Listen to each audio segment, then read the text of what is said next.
Today we're continuing our exploration of alternative brick brands with a set from Pantasy. Specifically, this set from Pantasy, set number 85020, the Jukebox from their retro collection. And before we go any further, it is important that we get our declaration stuff out of the way and let you know that although Pantasy have provided us with this set for free and are paying us to make this video, as ever with all of our reviews, we have retained full editorial control. We can say what we like about the set and we are going to deliver to you an honest review. And on that note, if there are any other sets you'd like to see us review in videos in the future, let us know down in the comment section below. But let's jump straight into having a look at this bad boy. As mentioned, it is from the retro collection. It is the Jukebox and it comes in at 1,273 pieces. When complete, it stands at 32 centimetres tall, which is about the height of a typical modular building. And as you can no doubt tell by the design on the front of the box, it is based on a 1940s style retro jukebox. And I love this kind of thing. I think it is very, very cool. And I'm looking forward to having this set in my office once it's done. As you might be able to tell from the box, and we'll certainly be able to tell from the finished set in a second, it does come with a light kit included within the set, and you do add the lighting during the build, not after, so it is a seamless thing to add the lighting in. It's all part of the instructions, and it also has a sound chip as part of it as well as no stickers at all. It is entirely pad printed across all of the pieces that require printing. But I think we've had a look at the outside of the box for long enough, and I think it probably is time that we get this out of the way and have a look at the set itself, because it is a pretty one. So as you can see from the front of it, you have got the lighting all the way around this bit here, and it does have colour changing for a full range of different colours, and that's all powered by this little USB connector on the back that I've got plugged into a little power pack for the purposes of this video, but you could just as easily plug it straight into the wall. In addition to the lighting, we also have this button here, which I'm going to need to get my microphone closer, I think. But when we press this button on the front here, we have a sound chip as well, which plays a very cool 1940s style song, which I very much like, and I'm happy to have a little bop around to, because it's very, very snazzy. I've realised the microphone's over there and not near me. I think it's still picking me up as well. I like the song. In addition to the lighting and the sound, we do also have some moving features in here as well. So we've got these 3 little pad printed coins which go into the coin slot on the front there and disappear down into the machine. And then there are 3 different little areas they can come out of, and they'll come out of one of the 3. There you go. Oh!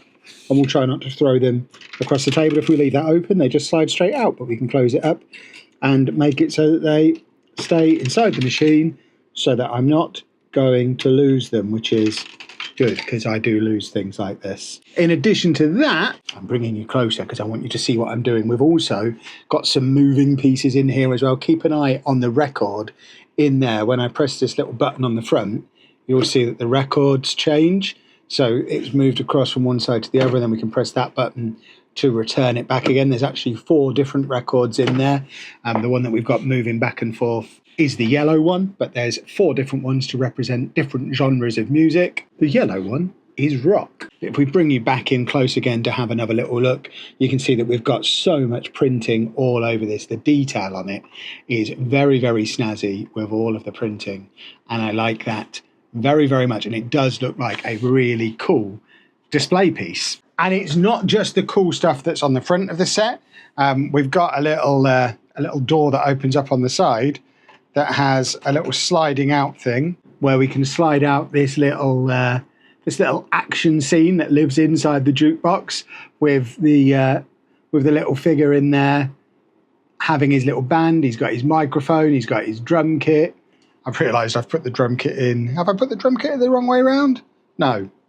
You can see the drum kit from both sides. We've got the little keyboard synthesizer mixer thing in there as well. And it all just slides in on the side on little runners that are inside there. We've got the little handle so that we can pull it out again when we're done with it. And then when we turn the set around, you can see that you can't actually see it from the back. And if you want to be able to access it from the back, you can open up these doors, and we've got the little seat in there, and also all of the electrical stuff to make it look like it's a real machine in the back there as well. And all in all, it combines together to make what is going to be a very, very cool display piece in my office.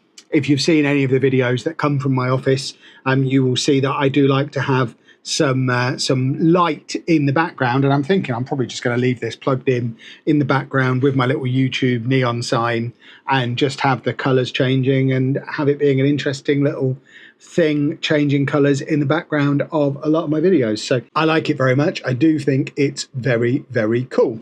As far as the build process itself went, I would say it's very much not for beginners. There are elements within it that can get a little bit fiddly. Certainly as part of the process of building up the sides, there were a number of stages during building where there were bits that weren't really supporting themselves. I mean, it's rock solid now, it's sturdy now, but there were a couple of times where it was a little bit flimsy during the building process, and I'd push in the wrong place and it would kind of crumble around me and I'd have to reassemble a bit. There's also a couple of big sections that are assembled outside of the build itself, and then you add them in afterwards. This whole amplifier area is one of them. The little display bit down the bottom is one of them, and the record changer bit on the top is another one, where they were all assembled outside of the unit, and then you have to move them in one go, which again, adding one big built piece to another big built piece can lead to, I won't say disaster, but it can lead to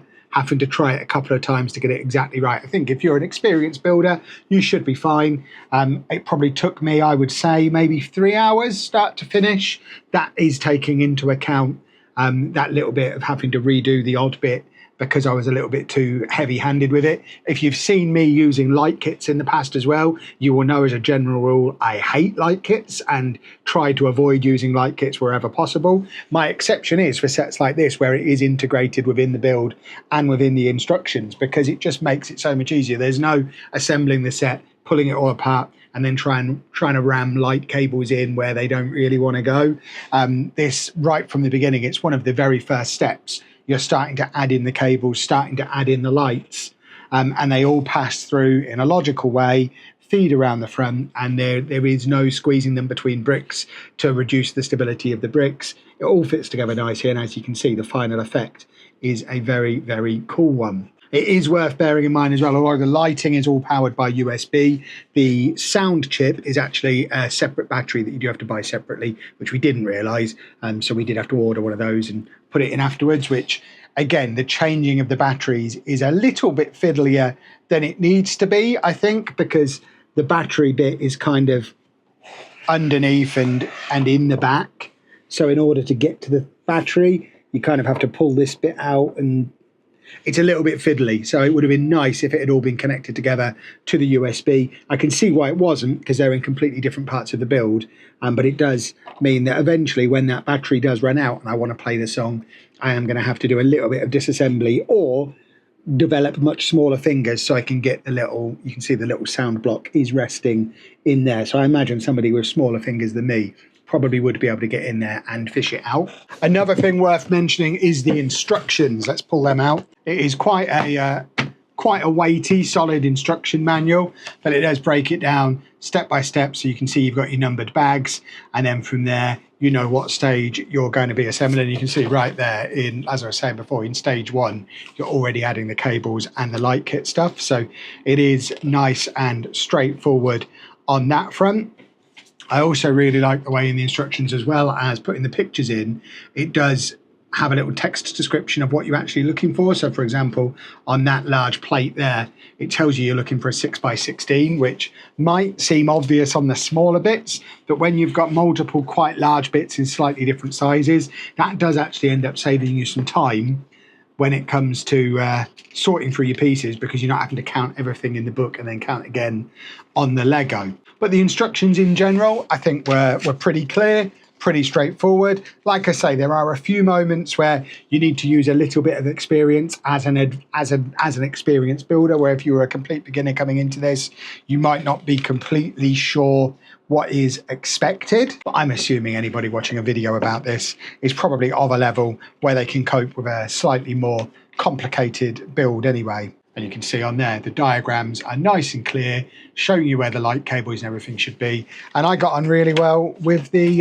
instructions. And this isn't the only set Pantasy have got in their retro collection as well. I'm just having a look through the list now on my screen, and they've got a retro phone, they've got a gumball machine, which a lot of people recommended the gumball machine to me recently as I'm going to take a quote from the comments, the best gumball machine currently available on the market, which I've not built it myself. They're not my words, but there were a lot of people pointing me towards that one recently.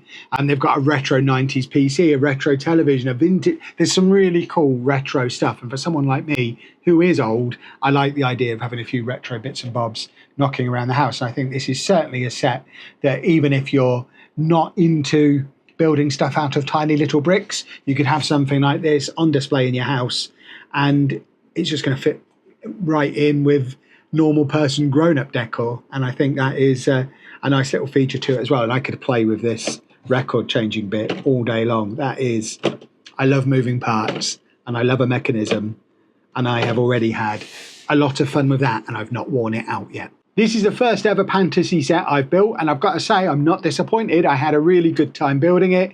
It's something you can comfortably do in an afternoon or over the course of a couple of evenings, and it is a really satisfying build because there are some challenging bits, but when you get through the challenging bits, you do end up with a very, very cool result. Let me know what you think of it down in the comments below, especially if you've built it yourself. I've seen a few of them knocking around on Instagram now, so I know there are people out there who've already built it before me. Would love to hear your thoughts on it as well, and if there's any other sets, particularly from that retro range, that I should move on to and try next. But for now, if you have enjoyed this video, please make sure you leave a nice big thumbs up on there for me. Subscribe to the channel to watch the continuation of our exploration of alternate bricks. Thank you again to Pantasy for providing the set to us and for sponsoring the video. And thank you very much for watching.